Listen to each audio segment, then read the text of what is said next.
पाव किलो मैदा घेतला आहे आणि आता स्लो गॅसवरती भाजून घेते।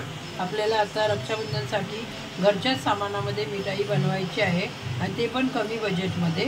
तर तुम्ही बघू शकता बघा, पाव किलो मैदा आपल्याला व्यवस्थित स्लो गॅसवरती भाजून घ्यायचा आहे। तर तुम्ही बघू शकता हे बघा, आपल्याला स्लो गॅसवरती थोडं थोडं असं ढवळत राहायचं आहे अधूनमधून आणि आपल्याला स्लो गॅसवरतीच भाजायचं आहे। आपल्याला कलर बदली करायचा नाही आहे। मैद्याचा कलर व्हाईट राहिला तर मिठाई पण छान दिसेल आपल्याला।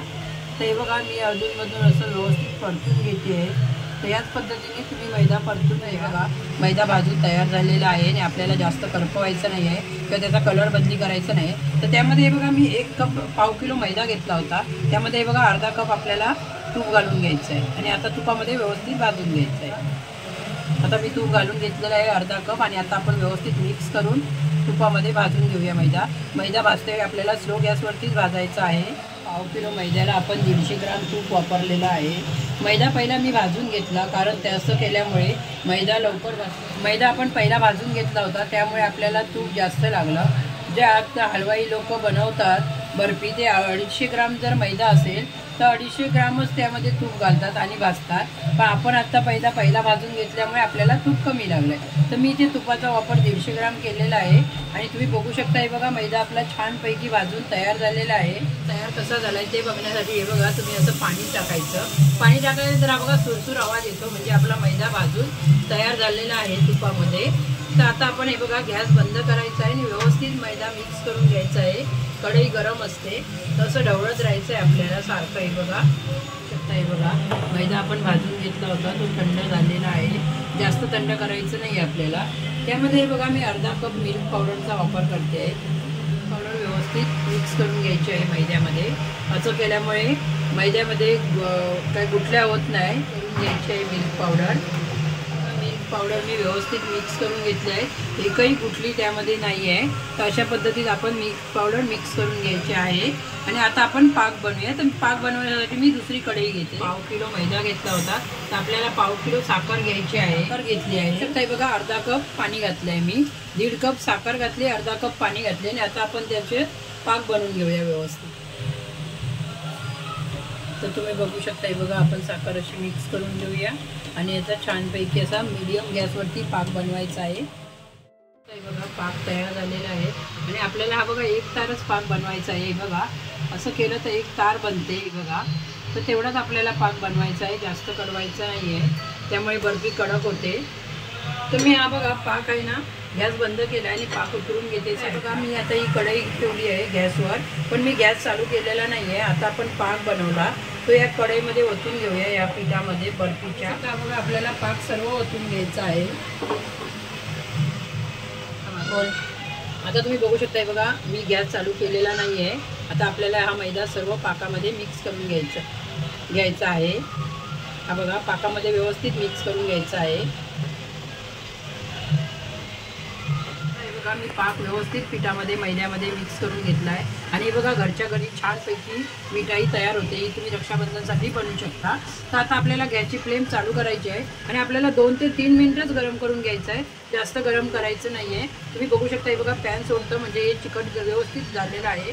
बर्फी बनवण्यासाठी केलेली आहे आणि 2 ते 3 मिनिटच मी गरम करून घेणार आहे गॅसवरती। तर बघा, मी रोज एसेन्सचा वापर करत आहे। तुमच्याजवळ केवढा एसेन्स असेल तर वापरू शकता असेल आणि तिचा वापर केला तरी चालेल। आपल्याला रोज एसेन्स वापरायचा आहे किंवा वेलची पावडर वापरली तरी चालेल। आता आपण हे बघा व्यवस्थित मिक्स करून घेऊया आणि मी याचे 2 पार्ट करून घेणार आहे। एक बर्फी आपण वेगळ्या तऱ्हेची कलरची बनवणार आहोत। तर मी व्हाईट आणि चॉकलेटी कलरची बर्फी बनवणार आहे, तर याचे मी 2 भाग करून घेते। शकता बघा, रोज एसेन्स घातल्यानंतर मी व्यवस्थित असे बघा मिक्स करून घेतली आहे आणि आता मी 2 ठिकाणी वेगवेगळं करून घेते। बनवला होता त्याच कढईमध्ये मी थोडं यातला भाग काढून घेणार आहे साईडला। हे बघा, कलर घालून घेत आहे। मी केक बनवते त्यामुळे माझ्याजवळ कलर होते। तुमच्याजवळ अगर ते डब्बीचे कलर असतील तर ते पण तुम्ही वापरू शकता। ते बघा, मी यामध्ये 2 ड्रॉप घालून घेतले आहे। बघा, व्यवस्थित मिक्स करून घ्यायचं आहे। आपल्याला एका ट्रेमध्ये असं घालून घ्यायचं आहे। बघा, शकता तो बघा व्हाईट लेअर बनवून घेतला आहे. त्यावरती आता हे बघा मला चॉकलेटी लेअर घालायचा आहे. तर माझा पाक थोडा कडक झाला तर तुम्ही पाक आहे ना थोडा हे असते कमीच जास्त कडक बनवू नका. आपली बर्फी तयार झालेली आहे आणि छानपैकी बघा चॉकलेट बर्फी मैद्यापासून बनवून तयार झालेली आहे. हे बघा ट्रेमधून निघते. मी व्यवस्थित असं काढून दाखवते तुम्हाला. हे बघा ट्रेमधून निघाली आहे आणि बघा छानपैकी असं छानपैकी बर्फी तयार झालेली आहे. बघा तर मी याला वर्क लावून दाखवतो. तुम्ही लावू शकता.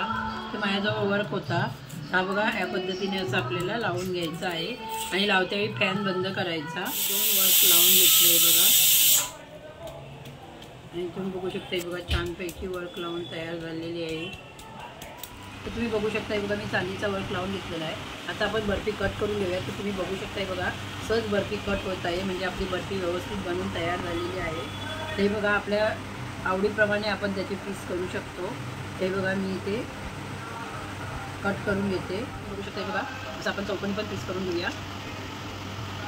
बघा तर तुम्हाला दाखवते कट करून. कट केली आहे तर तुम्ही बघू शकता बघा छानपैकी असं लेअर आलेले आहे आणि आपला वर्क पण व्यवस्थित लागलेला आहे. तर तुम्हाला मी हा बघा मधला पीस पण दाखवते. हे बघा कोण ओळखू पण नाही शकत की कुठून बर्फी आणली आहे. हे बघा छानपैकी अशी बर्फी बनवून तयार झालेली आहे आणि ते पण घरच्या घरी आणि कमी साहित्यामध्ये. तर हे बघा मिठाई बनवून तयार झालेली आहे आणि मी एक पीस तुम्हाला तोडून पण दाखवते. हे बघा छानपैकी असं बनवून तयार झालेली आहे. ही माझी रेसिपी कशी वाटली ती नक्कीच मला कमेंट करून सांगा आणि माझ्या चॅनलला सबस्क्राईब करा, लाईक करा, जास्तीत जास्त शेअर करा. धन्यवाद. आमच्या इथे पूजा असल्यामुळे पूजेचा आवाज येत आहे स्पीकरचा, त्याबद्दल सॉरी.